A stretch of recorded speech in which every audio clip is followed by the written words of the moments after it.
What's up? It's Patrick. Welcome back. I'm the guy back to run my mouth about different things. The Pokemon YouTube investing space is saturated with a lot of words, a lot of opinions, and I have a differing opinion. So I'm here to yap about it. When we see markets like this that are super hot, people tend to just rush to what the most popular person is saying and so on.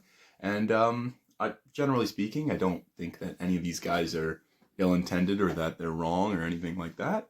I just think that there's potentially higher upside opportunities to look at that potentially have lower risk and kind of better entry points than buying into a $500 Dustin Rivals box, for example. So that's what I'm here to talk about. I am turning 25 years old this year. Don't jump away just yet. It's relevant, and I'll get around to it. I think people look at everything in what they claim is macroeconomics, but it's actually microeconomics in some sense. When you're looking at the volume of certain sets on any given day, when you're looking at the inflows, right? When you're looking at how many of certain things are getting printed without actually knowing, you're looking at it in a relatively small lens. So I'm trying to just zoom out for you guys today, give you my opinion. I'm not telling you to buy anything in particular. I'm just hoping that this is thought-provoking, and that it makes you think outside the box a little bit. I, as a soon-to-be 25-year-old, don't see Gen 1 as nostalgic. And I think that this is something that people need to consider. I was a Pokemon kid. I grew up from the age of 5. I was playing the video games. I was playing the card game. I'm still, I believe, the youngest kid to have ever competed at a national event in Canada. I was 4 at the time. In competing in national card game events. So I am young, but I'm not new to this.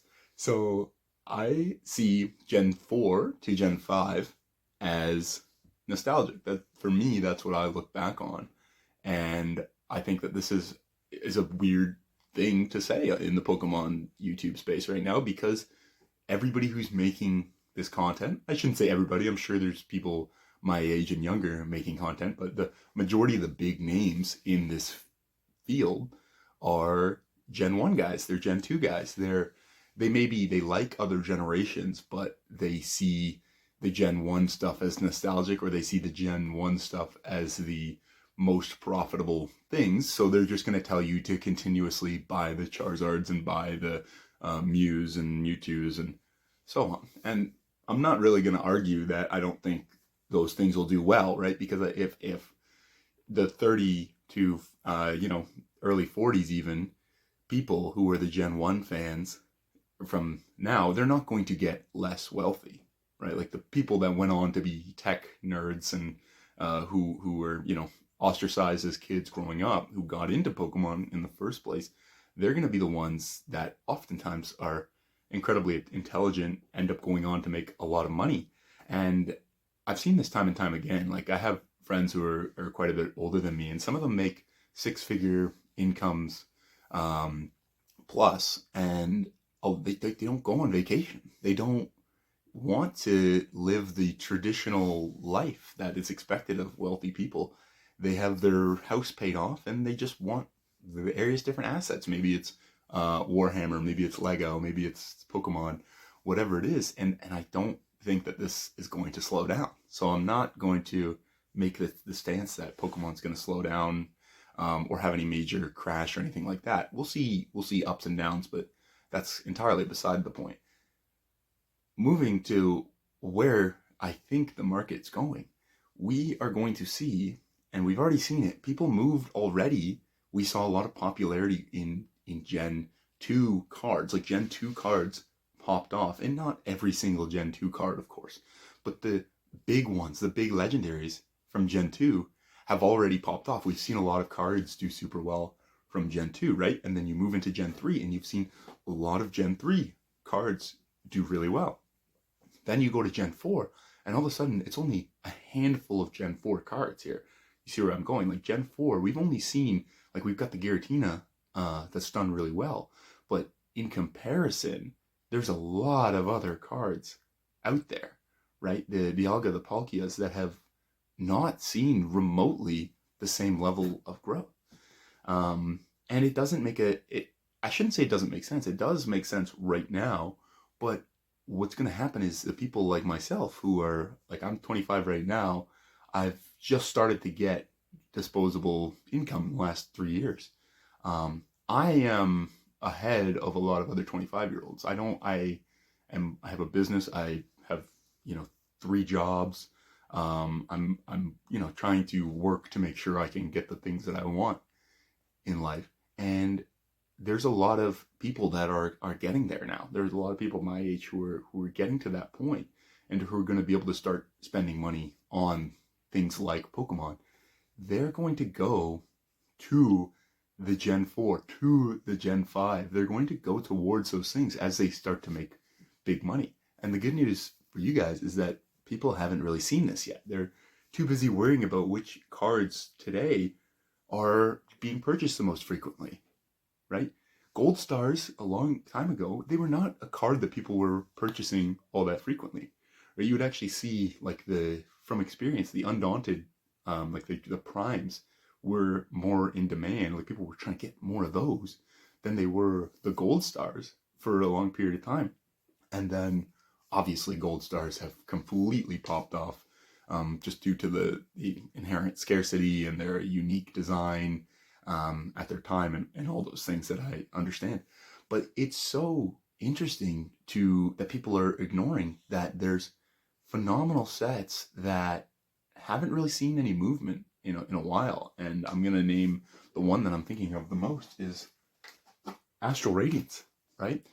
Astral Radiance is such a good set. And the only card in this set that has done well, really well, is the Machamp at the top, which is, of course, Gen 1.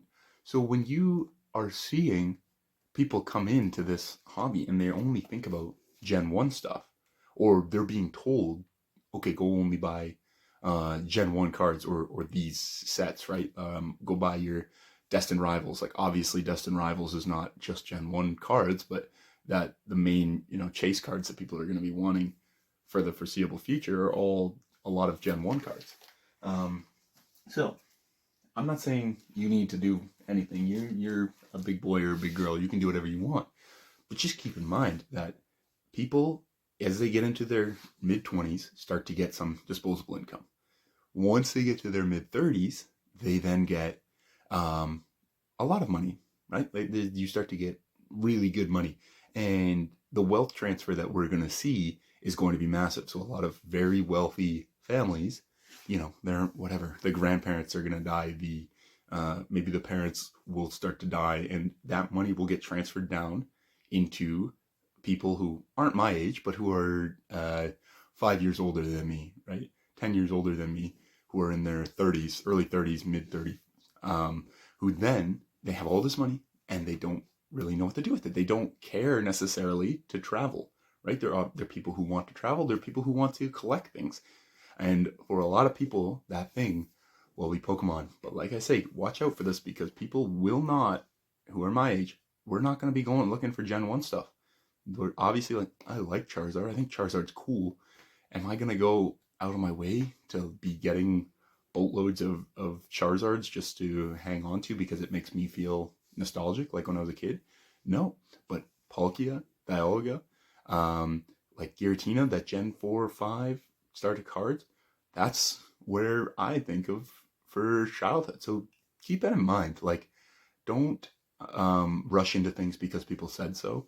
I'm not arguing that these modern sets that have all these things, the 151, I'm not arguing that it'll not do well, but I think there might be substantially higher exponential growth in this macroeconomic strategy of taking a step back and looking at, okay, where's the money going to go in the future? Because those cards haven't moved yet, right? If you're just watching videos on the cards that have already moved, you're too late, right? You might get 30-40% gain. You might get even 100% gain, but I'm looking at the 1,000% gains.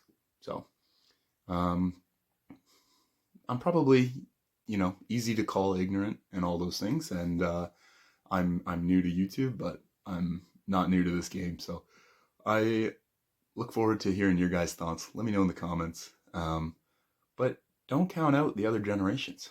That's all I have to say, because time will tell. Time will tell. Have a great day and subscribe.